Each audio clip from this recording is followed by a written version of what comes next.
A'udzu billahi minasyaitonir rajim. Bismillahirrahmanirrahim. Allahumma shalli wa sallim ala sayyidina Muhammad salatan taghfiru biha dzunub wa tuslihu bihal qulub wa tantaliqu bihal unsub wa talinu bihas su'ub wa ala alihi wa man ilaihi mansub. Ma'asyiral muslimin wa zumratal mu'minin rahimani wa rahimakumullah. Para pemirsa yang berbahagia, yang mudah-mudahan kita senantiasa diberikan oleh Allah Subhanahu wa taala kesehatan yang afiat.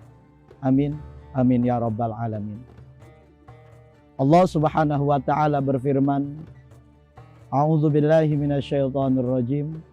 Wa innahu latanzilu rabbil alamin. Nazala bihi ruhul amin. Para pemirsa yang budiman, saat ini kita akan sedikit membahas tentang malaikat-malaikat Allah Subhanahu wa taala. Tapi jelas tidak seluruh malaikat kita akan kami bahas. Tapi kita akan sama-sama bahas tentang malaikat Allah yang bernama Jibril. Malaikat Jibril alaihi salam digelar dan dibeli dan dijulukan oleh Allah Subhanahu wa taala Ruhul Amin atau Ruh Al-Amin. Dan ada yang mengatakan juga Ruhul Kudus. Maka di sini kita akan sedikit membahas tentang berapa kali malaikat Jibril menampakkan dirinya di hadapan Rasulullah Shallallahu Alaihi Wasallam. Diketahui bahwasanya malaikat Jibril alaihi salam menampakkan dirinya di hadapan Rasulullah itu 2 kali. Yang pertama ketika Rasulullah Shallallahu Alaihi Wasallam berada di Gua Hiro. Dan yang kedua, malaikat Jibril menampakkan dirinya di hadapan Rasulullah ketika Rasulullah diberikan izin oleh Allah, yakni di Isra dan di Mi'rajkan oleh Allah Subhanahu wa taala ila Sidratul Muntaha wa ala Rafraf, dan di atas Rafraf, dan di atas dan seterusnya.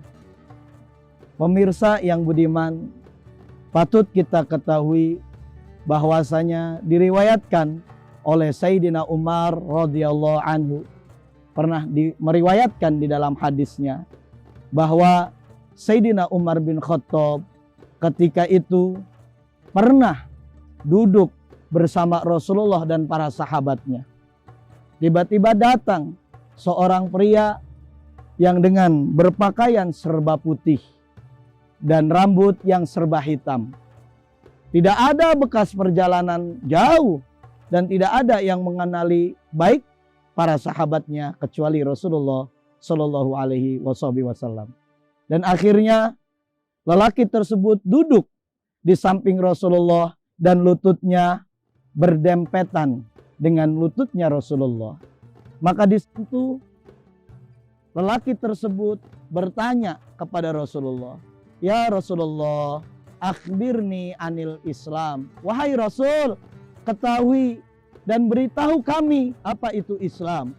Akhirnya Rasul menjawab, Islam itu engkau menyaksikan bahwasanya tiada Tuhan selain Allah, yang patut disembah hanya Allah, dan Sayyidina Muhammad adalah utusannya. Engkau mengerjakan, menegakkan salat, menunaikan zakat, berpuasa di bulan suci Ramadan, dan pergi haji bagi yang mampu. Dan lelaki yang bertanya ini sodakta. Dia bertanya tapi membenarkan. Dan bertanya lagi dengan Rasulullah, "Ya Rasulullah, akhbirni anil iman." Rasul menjawab, iman itu engkau beriman kepada Allah, kepada para malaikat-malaikatnya, kepada kitab-kitabnya, kepada rasul-rasulnya, kepada hari akhir, dan kepada takdir yang baik dan juga buruk. Dan di situ lelaki yang bertanya, sodakta, membenarkan. Terheran-heran para sahabat. Dia bertanya tapi membenarkan. Dan akhirnya bertanya kembali lelaki tersebut, "Ya Rasulullah, akhbirni anil ihsan." Ya Rasulullah, beritahu aku beritahu aku tentang apa itu ihsan. Dan akhirnya Rasul menjawab, ihsan itu engkau beribadah kepada Allah Subhanahu wa taala. Engkau beribadah di hadapan Allah Subhanahu wa taala seakan-akan engkau melihat.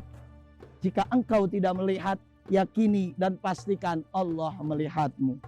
Maka di sini siapakah yang bertanya tentang Islam? Siapakah yang bertanya tentang iman? Siapakah yang bertanya tentang ihsan? Ketika itu lelaki yang bertanya tentang iman, Islam dan juga ihsan bergegas pergi meninggalkan Rasulullah. Dan Rasulullah diam sejenak dan akhirnya bertanya kepada para sahabatnya, wahai sahabatku, siapakah tadi yang bertanya? Para sahabat menjawab, aku tidak tahu ya Rasulullah. Dan akhirnya Rasul menjawab, yang tadi bertanya adalah malaikat Jibril, Ruh Al-Amin. Dia hendak mengajarkan kepada kalian tentang hakikat, kebesaran, kesempurnaan Islam. Ma'asyiral muslimin, para pemirsa yang budiman. Dan di sini pun ketika Rasulullah Shallallahu Alaihi Wasallam bersama dengan malaikat Jibril sedang dalam keadaan duduk-duduk, akhirnya Rasul diperlihatkan langitnya Allah Subhanahu wa taala terbuka. Dan akhirnya Rasul menengadahkan kepalanya dan melihat bahwasanya langit itu terbuka. Jibril menjawab, ya Rasul, bahwasanya sebelumnya langit tidak pernah terbuka dan hanya ini dan saat ini langit ini terbuka. Dan malaikat Jibril memberitahu bahwasanya ada kabar gembira untuk dirimu ya Rasulullah, akan diturunkannya 2 ayat atau 2 surat yang sangat istimewa, yang mana 2 surat ini tidak pernah diturunkan di sebelum nabi-nabinya, hanya diturunkan kepada Sayyidina Muhammad sallallahu alaihi wasallam. Apakah 2 ayat itu?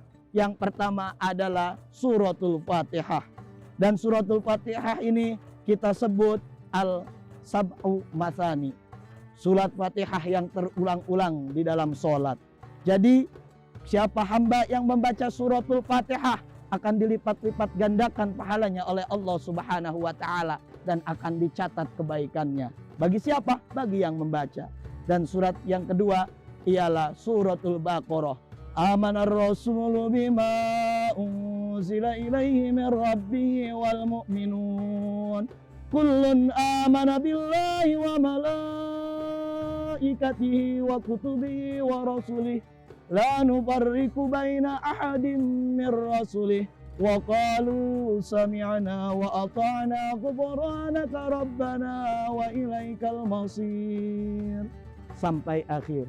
Shadaqallahul azim wa shadaqa rasulun nabiyul karim wa nahnu ala dzalika minasyahidin wasyakirin walhamdulillahi rabbil alamin.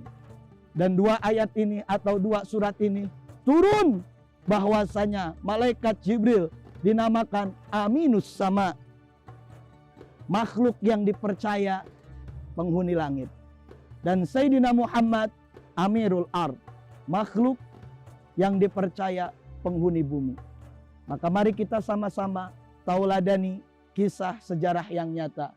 Jangan pernah lepas dari membaca suratul Fatihah dan jangan pernah lepas dari membaca amanar rasulu bima unzila ilaihi min rabbih wal mu'minun sampai akhir. Mudah-mudahan hikmah ini menjadi salah satu mau'idhah hasanah yang bisa kita petik dan kita ambil dari kisah-kisah tersebut. Terima kasih, kurang dan lebihnya saya Al-Fakir Al-Hakir mohon maaf bila mana ada untayan. Apa yang tadi Al-Fakir sampaikan itu datangnya dari Al-Fakir pribadi. Bila mana datang kesempurnaan hanyalah Allah yang maha sempurna. Wallahu muwaffiq ila aqwamit thoriq. Billahi taufiq wal hidayah wa ridha wal inayah. Assalamualaikum warahmatullahi wabarakatuh.